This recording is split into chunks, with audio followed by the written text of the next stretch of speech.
I remember hearing once that violence doesn't solve anything. Well, it turns out that the Southerners kind of didn't feel the same way.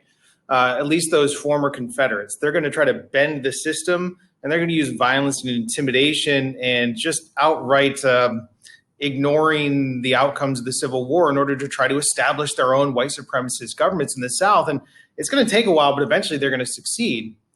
White supremacy in the South is going to strike back hard because it's not just the freedmen that are organizing and marching and taking action. Those former Confederates are as well. Radical Republicans had tried to reform the South. Remember, their goal was to try to protect the freedmen, and the Radical Republicans are going to resent Andrew Johnson because, as an avowed white supremacist, he was trying to stand in their way.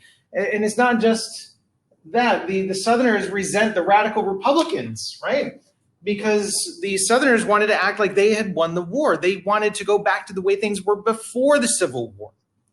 They were trying to act like they had won, and they start implementing laws and they start acting like that. When the governments reform, because of Lincoln and then Johnson's leniency with the Southern states, they never actually forced them to allow Black people to vote.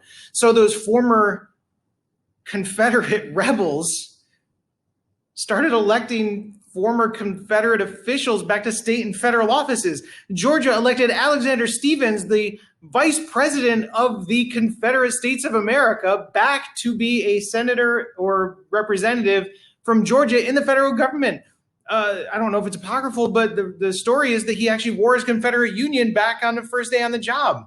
The Radical Republicans are going to refuse to seat them, and it's going to lead to the establishment of the 14th Amendment. But look at what they're trying to do. And then in 1866, there's a race-based massacre in Tennessee and Louisiana. General Grant, who was in charge down there in some areas, said that in Shreveport, 2,000 freedmen were going to be slaughtered because of white supremacist violence against the freedmen. They're going to enact state-level black codes. These were laws that were essentially trying to re-enslave the population.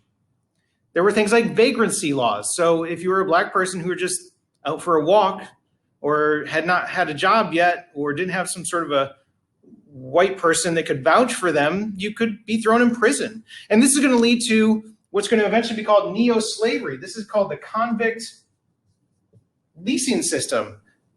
Former enslaved population is going to be arrested largely for trumped up charges, largely thrown in prison on false accusations because they're not part of the jury system yet and because they can't really testify, and it's going to be an all-white jury anyways. This convict leasing system is going to be referred to oftentimes as neo-slavery.